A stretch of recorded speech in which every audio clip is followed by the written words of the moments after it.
Party కష్టాల్లో ఉంటే అధినేతలు ఏం చేస్తారు? నేతలు ఇబ్బందుల్లో చిక్కుకుంటే పార్టీ పెద్దలు ఏం చేస్తారు? మామూలుగా అయితే అండగా ఉంటారు, నేనున్నానే ధైర్యం ఇస్తారు, భరోసా కల్పిస్తారు. బట్ తన రూటే సపరేట్ అంటున్నారు మాజీ సీఎం వైసీపీ అధినేత వైఎస్ జగన్మోహన్ రెడ్డి. అవును, పార్టీ అండ్ నేతలు పుట్టెడు కష్టాల్లో ఉంటే ఆయన మాత్రం పత్తా లేకుండా వెళ్ళిపోయారు. వైఎస్ జగన్ ఎక్కడున్నారు? ఈ క్వశ్చన్కు ఆన్సర్ అందరికీ తెలిసిందే. బెంగళూరులోని ఆయన నివాసంలో అని టక్కుని చెప్తారు. మరి ఆయన బెంగళూరుకి ఎందుకు వెళ్ళారు? తెలియదు. ఎప్పుడు వస్తారు? తెలియదు. మరి అప్పటి వరకు బాధ్యతలు చూసుకునేది ఎవరు? తెలియదు. నేతల పరిస్థితి ఎవరికి వారే ఏమైనా తీరే అన్నట్టుగా ఉంది. సరే, ఆల్ హ్యాపీస్ అనుకుంటే అది వేరే. బట్ పార్టీ పరిస్థితి ఇప్పుడు అసలు బాగాలేదు. జగన్తో సహా పార్టీ కీలక నేతలపై వరుస కేసులు నమోదవుతున్నాయి. కొందరు పార్టీ నేతలపై మాటల దాడి జరుగుతోంది, మరికొందరు నేతల క్యారెక్టర్ పైన యుద్ధం జరుగుతోంది. మరి ఇలాంటి పరిస్థితుల్లో కథన రంగంలో ఉండి కత్తి తిప్పాల్సిన అధినేత ఇలా కనిపించకుండా పోవడం దేనికి సంకేతం? ఈ పద్ధతితో ఆయన పార్టీ నేతలకు ఏం సందేశం ఇస్తున్నారు? నిజానికి వైసీపీ నేతలంతా ఇప్పుడు చాలా బిజీగా గడుపుతున్నారు. అధికారంలో ఉన్నప్పుడు కీలక బాధ్యతల కారణంగా చాలా బిజీగా గడిపిన వారంతా ఇప్పుడు పోలీస్ స్టేషన్లు, కోర్టుల చుట్టూ చక్కర్లు కొడుతున్నారు. సజ్జల రామకృష్ణారెడ్డి, కొడాలి నాని, జోగి రమేష్, వల్లభనేని వంశీ, ఆళ్ల రామకృష్ణారెడ్డి, ద్వారంపూడి చంద్రశేఖర్ రెడ్డి, దేవినేని అవినాష్, లేళ్ల అప్పిరెడ్డి, ఇలా చెప్పుకుంటూ పోతే చాంతాడంతుంది లిస్టు. ఇప్పుడు వీరందరిపై కేసులు నమోదయ్యాయి. ఇందులో స్వయంగానో లేదా వారి తరపున లాయరో కోర్టు మెట్లెక్కిన వారంటూ లేరు. జోగి రమేష్, సజ్జల, ఆళ్ల, దేవినేని వీరంతా ఇప్పుడు ముందస్తు బెయిల్ తెచ్చుకున్నారు. కొడాలి నాని కూడా ఈ లిస్టులో చేరిపోయారు. అంతెందుకు, ఏకంగా వైఎస్ జగన్పై కూడా కేసు నమోదైంది. ఉండి ఎమ్మెల్యే రఘురామకృష్ణరాజును టార్చర్ చేశారన్న దానిపై జగన్తో సహా 3 పోలీసు ఉన్నతాధికారులపై కూడా కేసు నమోదైంది. ఇక పెద్దిరెడ్డి రామచంద్రారెడ్డి ఆస్తులు, వ్యాపారాలపై కూడా కూటమి సర్కార్ ఫోకస్ పెట్టింది. ఆయనకు కూడా ఇప్పుడు చిక్కులు తప్పేలా కనిపించండి. నేను అడిగాను కదా ఓపెన్ గా, నీ అధికారంలో ఉంది, భూ కబ్జా ఎక్కడ జరిగిందో చెయ్యండి అయ్యా అని అంటుంటే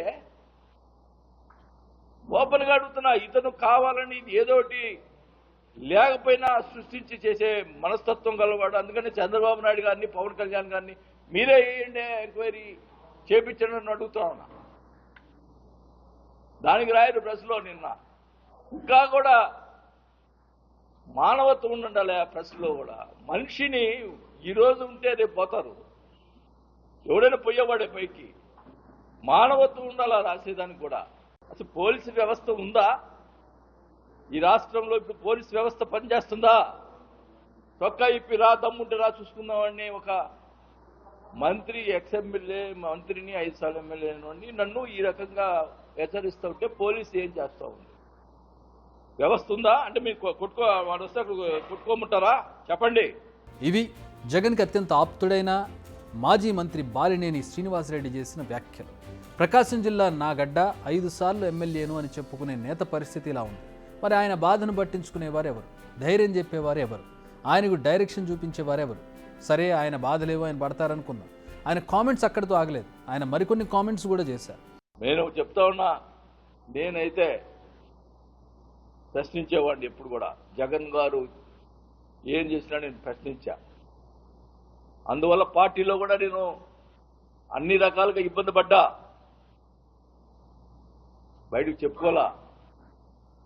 అన్ని రకాలుగా అవమానాలు పడ్డా, ఆర్థికంగా ఇబ్బంది పడ్డా. మళ్ళీ ఇతను ఏమన్నా 100 కోట్లు, 1000 కోట్లు సంపాదించాడు అంటున్నారు. మా పార్టీలో కూడా అన్యాయం జరిగింది, అది కూడా చెప్తున్నా. అది కూడా బయట పెడతా, ఏం జరిగినాయి అని కూడా. అన్ని రకాలుగా ఇబ్బంది పడ్డాను. ప్రజలకు తెలియాలా, వీళ్ళు మా పార్టీ వాళ్ళు అతను కలిసి ఆడిన నాటకాలు, ఈ రకంగా ప్రచారం చేయటం, సోషల్ మీడియాలో ప్రచారం చేయటం, ఇవన్నీ కూడా బయట పెడతా. ఏందో నేను అన్నిటికీ, నాకు రాజశేఖర్ గారి మీద ఉన్న ప్రేమతోటి నేను అన్నిటి కూడా ఓచుకున్నా. అది కూడా బయట పెడతానని కూడా తెలియజేసుకుంటా ఉన్నా. వారి సమస్యలు పక్కన పెట్టండి, పార్టీ సమస్యలైనా ఇప్పుడు పట్టించుకోకపోతే ఎలా? అప్పుడంటే సీఎంగా బిజీగా ఉన్నారు, ఇప్పుడు కూడా టైం దొరకడం లేదా జగన్కి? బాలినేని మాత్రమే కాదు, మొన్న విజయసాయిరెడ్డి కూడా ఇలాంటి మాటలే మాట్లాడారు. చాలామంది మా పార్టీలో ఉండే వాళ్ళు కూడా నా పైన ఆరోపణలు చేశారు, తెలుగుదేశం వాళ్ళతో కుమ్మక్కై. నేను అవన్నీ బాధపడలేదు, నేను అవన్నీ కూడా లెక్క చేయట్లేదు. ఇదంతా కూడా ఈ కుట్రలన్నిటికీ కూడా అందరూ చాలామంది కలిసి కుట్ర చేసి, కానీ నా వ్యక్తిత్వం ఏందనేటటువంటిది నాకు తెలుసు.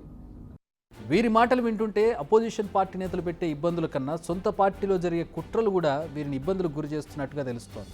మరి ఈ విషయాలన్నీ జగన్కు తెలియడం లేదా, లేక తెలిసి కూడా చూసి చూడనట్టు వదిలేస్తున్నారా? మరి ఆయనకే తెలియాలి అది. ఏదేమైనా ప్రస్తుతం పార్టీ సంక్షోభంలో ఉంది.